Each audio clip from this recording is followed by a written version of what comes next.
Hello, I'm Paul Taillon, and this is Strategic Thinkers Series. Today we have the pleasure of speaking with Dr. Charles Burton. Welcome, Charles. Thank you.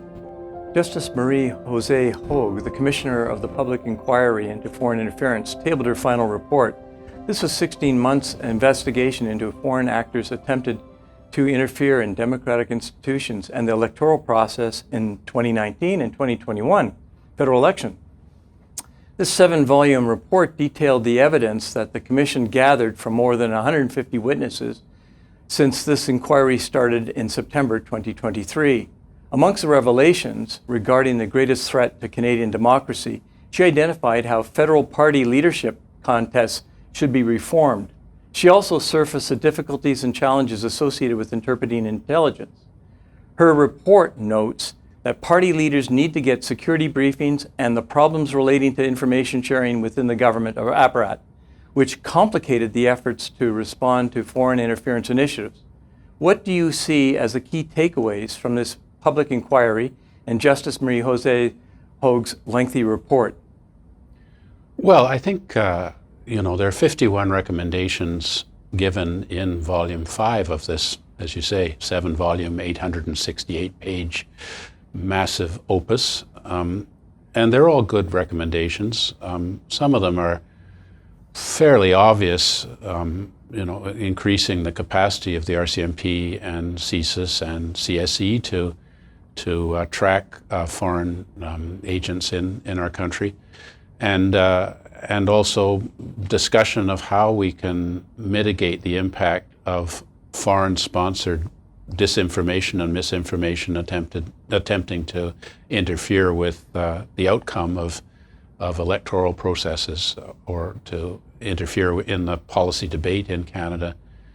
I think that, she has not been as aggressive in suggesting the need for looking more closely at things like elite capture and the reasons why so many top secret assessments by CSIS and the Privy Council Office Intelligence Assessment Secretariat, which were sent to senior levels of government, were evidently not acted on.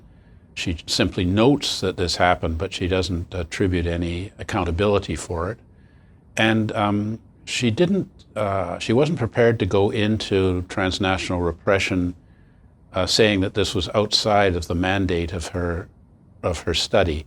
But there was so much evidence among the 150 witnesses describing the way that foreign governments and their proxies attempt to intimidate and menace Canadians of Chinese and Russian and Iranian origin in our country that I would have liked to have seen more emphasis placed on the need to get more serious about addressing these matters. So I think one has to look at the recommendations and see if the government actually has the political will to implement them in a way that will make a difference and make this commission worthwhile and not simply a propaganda exercise designed to mitigate Canadians' serious concerns about foreign interference in our democratic processes and democratic institutions. The Commissioner's report noted that the greatest threat to Canadian democracy was the targeting of Canadian parliamentarians through the wide distribution of misinformation and disinformation by foreign interlopers via the media and social networks. Do you agree with this view? And if not, why not? Well, I do think that foreign misinformation and disinformation does have a serious impact inside Canada. I mean, even disinformation which puts a spin on Justice Hogue's report that there isn't much to worry about here, that foreign interference is not significant and doesn't make a difference to the outcome of Canadian elections. A lot of Canadians, as a result, are simply confused as to who they should be believing. The editorial writers for the Globe and Mail or the proxies for the perspective that's correspondent to what the Chinese embassy would like Canadians to believe. I think that any disinformation if it comes from a foreign source, should not be permitted in our country. And there are quite a number of parliamentary members who may have come into Parliament because their opponent was subject to smears and disinformation that resulted in them achieving the seat, and their opponent, who under other circumstances might have been the choice of the majority in their ridings, coming into power. So we do have an indication from the Endicott report that there are 11 parliamentarians sitting in our Parliament, Commons and Senate, who may wittingly or unwittingly be under the influence of a foreign power, probably China. And perhaps these people owe something to foreign powers that meant that they were the choice of most of the voters over someone else who had been unfortunately unjustifiably smeared.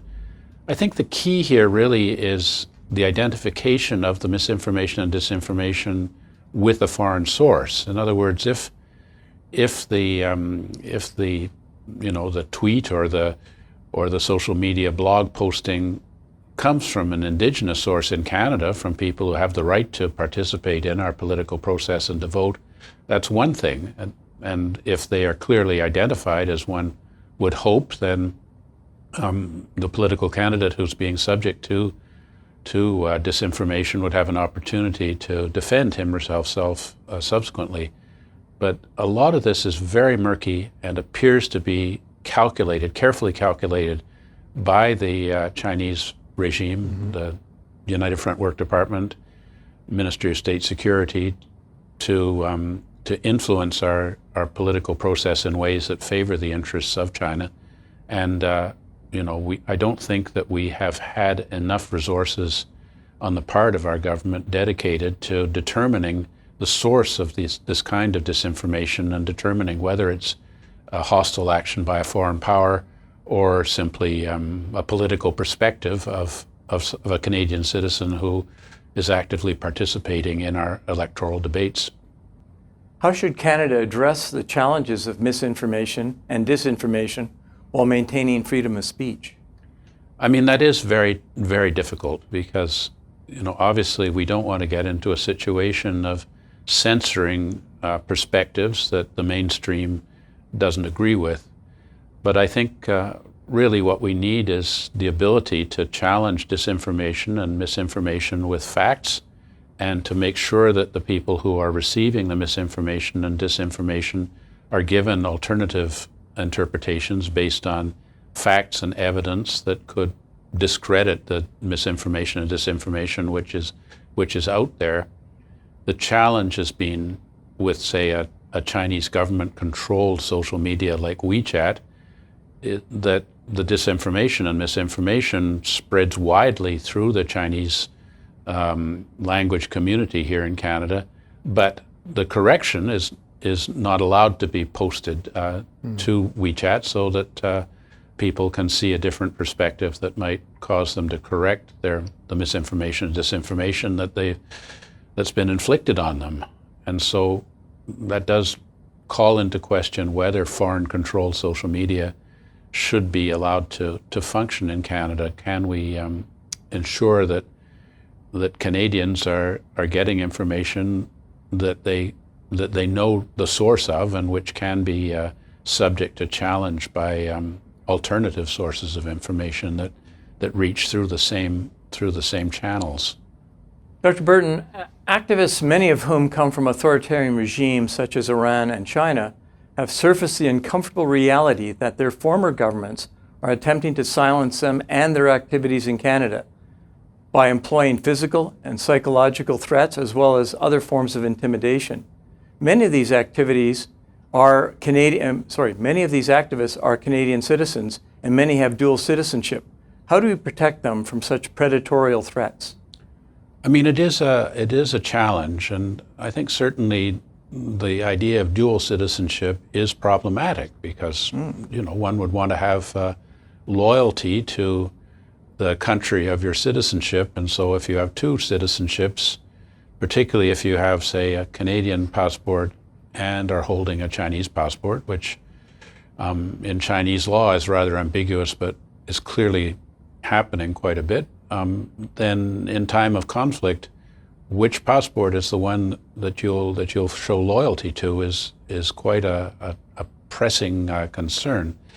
A lot of people, of course, have dual citizenship because it's convenient to them to enter the country that they left to become Canadian. But I think it's a mistake to have two at once. But assuming that these activists are Canadian citizens, and I think most of the people who are activists, the ones that support Canadian values and democracy and the rule of law and freedom of speech, are people who hold only Canadian citizenship. The ones that may be acting as proxies for foreign interests may be more inclined to have dual citizenship. But we're not doing enough to protect these people. We don't have enough people with the language and cultural expertise working in our RCMP to ensure that they have a place where they can go and to monitor the attempts at intimidation and menace that these proxies are engaging in, particularly persons who have relations in the country of the hostile state.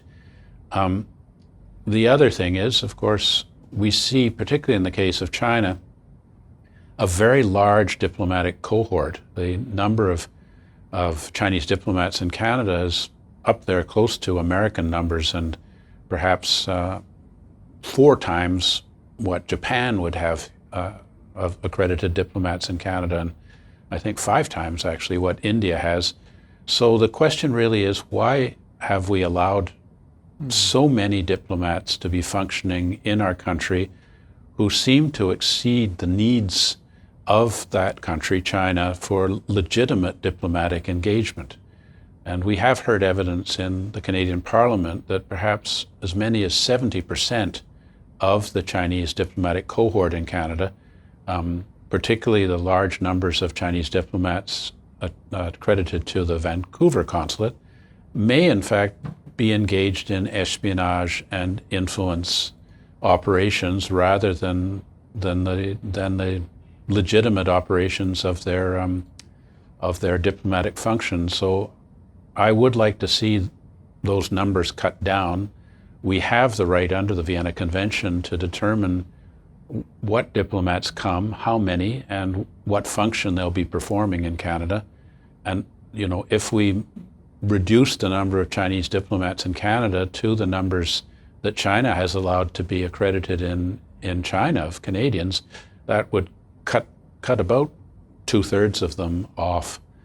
And so I'd really like us to look into that and to take the appropriate action to ensure that we aren't enabling these controllers of the large numbers of proxies in Canada who are engaged in this kind of activity you're talking about, which is attempting to silence and intimidate Canadians who want to speak out, as is their right, against regimes which are engaging in gross violations of human rights and international law. As you're quite aware, China has been and continues to be an actor in utilizing transnational repression. This has been interpreted as when a foreign state monitors, intimidates, and/or harasses immigrant communities in Canada, with the goal in this case to silence criticisms against the Chinese Communist government. Is this one of Canada's strategic challenges to our multicultural society, our national sovereignty, and democratic system? I think definitely it's a strategic challenge to us. And, I think a lot of the Canadians who have origins in China are cowed into silence by the possibility of Chinese state menace and harassment of their families, particularly their families in China. And so I do think that it's important that all Canadians, regardless of their ethnic or previous national identity, should feel the right to fully participate in our democratic processes through political activities and joining political parties, running for political office at all levels. But currently, there is a strong suppression of the rights of persons of Chinese origin to fully participate in our society. And it seems that some of those of Chinese origin who have gained access to our parliament by being elected as members or being appointed to the Senate are persons who appear to have some degree of conflict of interest and are not as fully loyal to Canada as we expect our parliamentarians to be. And so, it's a two-edged sword. People of Chinese origin who support Canadian values and the democracy of our nation are inhibited from participating in our political process, and some Canadians who appear to have divided loyalties or for whatever reason tend to articulate the perspectives of a foreign government in their public statements and voting in Parliament are able to gain access to our political system and have considerable influence over policy formulation. Clearly, this is very wrong, and we should decide that this is important enough to be a priority for our government in allocation of resources to our security and intelligence agencies to put an end to this and make it clear to the Chinese government that we will not tolerate this kind of activity in our country any longer. So far, I think the signal being sent to the Chinese Communist Party is that they can freely operate in Canada, can enhance their operations because there are essentially no consequences for the Chinese government engaged in this kind of activity directed through their embassies and consulates throughout our country. As you're aware, on June 2024, the National Security and Intelligence Committee of Parliamentarians released a report noting that some elected Canadian officials were semi-wittingly or wittingly aiding foreign governments and interfering with Canada's democratic process. This has been raised on a number of occasions by our national security apparat. Why has this sensitive situation not been addressed, considering the serious implications and impact upon our national security as well as our democratic processes and institutions? This is obviously a cause of great concern, particularly as Canada is facing an election soon, and Canadians don't know who those 11 are. Not only is this unfair to them, the ones who've been named, who have not had any opportunity to defend themselves against these very serious allegations, but also other parliamentarians that may be suspected to be on this list who in fact are not among the 11. So the government's refusal to make this matter publicly known and allow the parliamentarians to speak to it is obviously very concerning. And the idea that elected Canadian officials who are wittingly aiding foreign governments might in fact be returned to Parliament for 5 years in the next election is just beyond the pale. I mean, who can imagine that this would be a good idea? So I think that the government's lack of movement on this really calls into question whether there are people at the senior levels of our government who have been subject to some form of influence by a foreign government and therefore are suppressing information that Canadians really need to know to inform their decisions in future voting. Commissioner Hogue detailed shortcomings in information sharing, noting that information that should have reached the ministers and even the Prime Minister did not. The average Canadian depends upon informed government to make well-informed decisions, particularly when dealing with nations such as China, which has a robust propaganda, intelligence, and foreign influence capability, as well as a substantive diaspora. It would seem bureaucratic infrastructure can be, will be, or has been influenced by foreign actors. As a keen observer of Communist China government activities over the many decades, could you shed some light on this issue and how we could mitigate this threat if it is identified? I mean, this has been something that, as you say, I've observed for quite a long time. I wrote an article in 2015 entitled "The Murky World of Chinese Influence" that resulted in a lawsuit against me by the former Ontario Minister of International Trade. The concern is that we have intelligence agencies that we know because of leaks to the Globe and Mail and Global News and Sam Cooper have been issuing reports that recommend quite urgent response by government, which have been basically thrown in the back of a drawer and not acted on for whatever, for reasons that are really inexplicable. And we only became aware of these reports when whoever it is within our apparat decided that they would violate their commitment to the Security of Information Act and release those to the public through the press.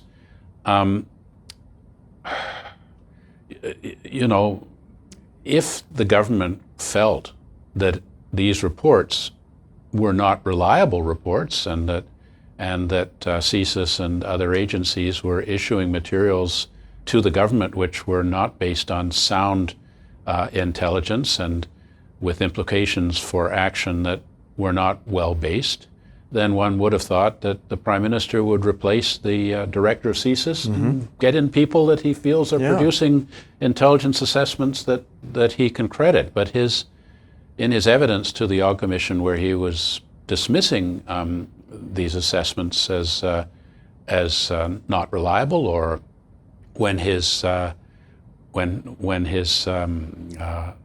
at the PMO were suggesting that they had sent reports issued by CSIS back for revision and had received these revised versions. This is really quite shocking, and does call into question why it is the Prime Minister and senior officials and senior people in Cabinet are not prepared to accept the intelligence and information, the data that would suggest a vigorous government response, this having occurred over quite a few years. So I do think that we need more investigation of potential influence activities, interactions of key policymakers with foreign governments, a foreign influence registry that would require that people in the policy process who are the recipients of benefits from a foreign state should at least declare that publicly, that this would at least perhaps cause officials, senior civil servants or persons in elected office pause as to whether they should be responding favorably to an approach by a representative of a foreign state. So far, unfortunately, we're not seeing any movement on the Foreign Influence Registry or the appointment of a Foreign Influence Commissioner, which is now the law of Canada when Bill C-70 was passed last June. So it's a concern, and perhaps the next government will follow the recommendations of Commissioner Hogue and try and get to the bottom of not just the what happened, but why it happened. Dr. Burton, you have surfaced and provided important insights on the Chinese Communist Party's United Front Work Department, amongst other Chinese government organs. What is this Chinese government department's mandate? How does it operate in Canada? And how can we mitigate its influence and operations within Canada and the Chinese diaspora that resides here? Well, the Chinese Communist Party's United Front Work Department was a key tool in the course of the Chinese Communist Party's consolidation of support and their successful assumption of power in 1949. Chairman Mao and subsequently Chairman Xi have defined it as one of the three treasures of the Dharma, or magical weapons, along with party building and the PLA. So, United Front Work is a key aspect of how the Chinese Communist Party functions, and what it really was about deception of elements whose fate would have been sealed by a Chinese Communist Party victory, but who the Chinese Communist Party wanted, at least temporarily, to see as supporting Chinese Communist Party goals, so that the party was able to gain support from, say, key religious groups, even though they knew that under Marx's doctrine, religion is the opiate of the people, and that when the party came into power, the religious institutions would be closed. Or they defined the patriotic capitalists because they needed the support from business leaders, knowing full well that once they got into power, that all industry would be nationalized, and those capitalists, patriotic or not, would be losing all of their assets. So it was a kind of strategic deception that is baked into the core of the Chinese Communist Party. Today, the United Front Work Department under Xi Jinping has more personnel and more resources than the entire Chinese Foreign Ministry. It's a major, major aspect of the Chinese Communist Party's maintenance of stability domestically and the realization of its goals internationally. And so here in Canada, I think you could see essentially two mandates there that we've discussed in this interview.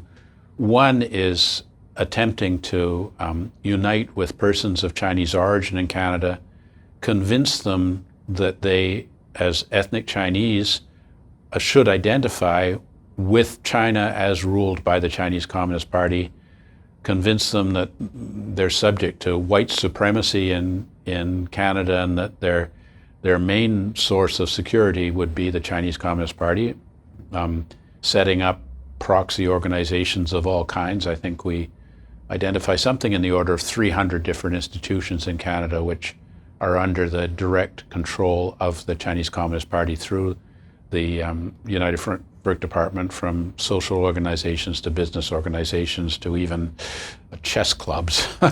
The second aspect is attempting to achieve influence over the policy process in Canada by providing benefits or the promise of benefits to people who have key roles in business. So, we see opportunities for persons who have engaged in supporting policies in Canada that are sympathetic to Chinese regime goals after they retire from public service, getting generous board memberships or affiliations with law firms that are able to enhance their post-retirement income well beyond the pension that they receive from government service. And I think that there is an understanding that if, as a politician or a civil servant, you speak out against Chinese malign activities, whether it's influence operations, espionage operations, activities of subversion, attempts to gain control over Canadian infrastructure such as Huawei and the 5G, or the attempt to acquire the construction firm Aecon that would have been a bonanza of blueprints for the Chinese regime, that you will be toxic to Canadian businesses, including law firms that do business with Chinese communist business concerns. So, the United Front Work Department, I think, has been notably successful in Canada because they have a very sophisticated engagement. They are able to identify people who would be amenable to subversion by the Chinese regime, and they're extremely well funded and grossly outclass our agencies that are attempting to counter them, which is, of course, CSIS and the RCMP and CSE. And so we're really very much mismatched in this. Obviously, as I said before, the first step would be to identify people in Canada who have diplomatic status, who are agents of the Chinese regime, and declare them persona non grata. And secondly, persons in Canada who don't have diplomatic status, who are involved in intimidation, menace, espionage, and other illegal activities, should be brought to account in a court of law and subject to sanction to discourage people from engaging in activities which are hostile to Canadian interests. So far, unfortunately, except for one agent of the Ministry of State Security, Jiawei, that was exposed in Parliament as having been engaged in activities designed to intimidate the conservative foreign affairs critic Michael Chong's family. And he was, I think, somewhat reluctantly expelled by the government sometime after these revelations came to light. The possibly 60 or 70 Jiaoweis and the agents that they run in our country seem to be able to function without interference from our judicial authorities or from foreign affairs, who would determine that if you're not engaged in legitimate diplomatic function, then you can't stay in Canada. Dr. Burton, some analysts have argued that we have been in a non-kinetic war with China. If one goes back to the book Unrestricted Warfare, published in 1999 by two Chinese senior military officers, they offered a menu of options to challenge and assist in defeating their perceived enemies, that of the United States and the West. Just drawing from the book, there's an extensive list embraced diplomatic warfare, financial warfare, resources warfare, aid warfare, smuggling warfare, and it included drug warfare. The authors viewed that these types of non-kinetic operations can be combined with other methods to form a completely new method of operation against their targeted nations. Does Canada, indeed the West, fully comprehend the multifarious threats posed by China? Do we have a comprehensive approach to deal with this spectrum of threats? I mean, I think the answer to that is largely no. I mean, for example, we've received good information. I think even CSE may have issued it, that TP-Link routers are not secure.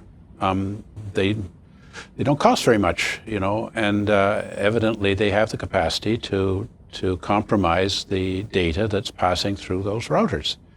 The TP-Link routers have an enormous market share in Canada because apparently they work well and function quickly. I had one in my home that I think I purchased for $80 or so. And when I heard about this, I smashed it with a hammer and decided to acquire another router, which cost me, I think, $320. Right. But I was assured by the Taiwan authorities here that one would be okay. Well, I mean, most Canadians are not going to do that. Right. And so, you're sitting there with these routers all over the place, probably a lot of them carrying sensitive information that could be decoded. There's been no massive movement to address these concerns, and I think the United States may ban the TP-Link routers, or maybe not. I mean, we have the TikTok thing where, we're aware that TikTok is being used to gather enormous amounts of information on users and potentially make use of that to serve Chinese interests. Are we banning TikTok? Apparently, lots of people are still TikToking because it seems to be addictive and fun. I think more seriously, there does seem to be strong indications that China is getting access through cyber and non-cyber means to critical Canadian infrastructure. And then things like Chinese manufactured electric vehicles, which allow for software updates. In time of war, will a software update be pushed into one of these vehicles and, it'll start driving backwards down the 401, or will the water stop, or will the banking system cease to function, or all of these things which are quite different from, I think, most Canadians' notion of war, which is buildings in countries far away from Canada blowing up. That the protection of us having a benevolent neighbor to the south and oceans to the north, east, and west is a kind of thinking which is no longer cutting edge in terms of potential global conflict. The Chinese are much more aware of this kind of thing and are acting accordingly. And all of these things that are listed, psychological warfare is clearly a priority for China. The drug warfare is very concerning. China's reluctance to stem the flow of damaging opioids, even though clearly they could if they had the political will in that society.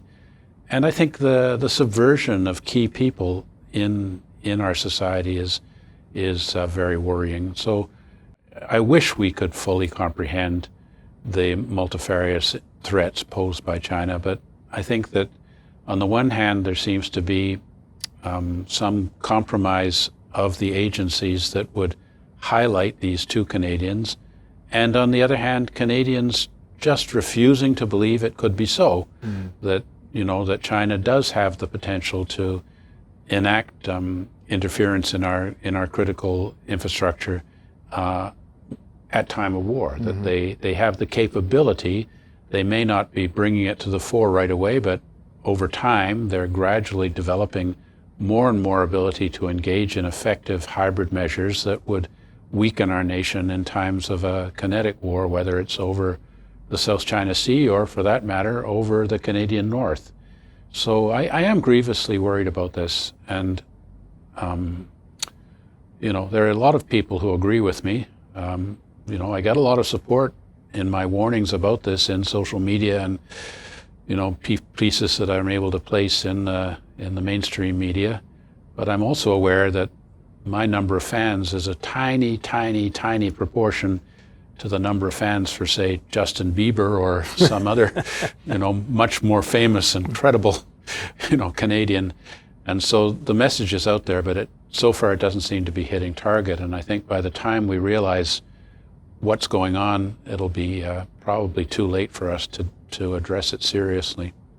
Dr. Burton, thank you for joining us today and providing some important insights on the spectrum of threats from the Chinese Communist Party and the challenges they pose to Canada and Canadians.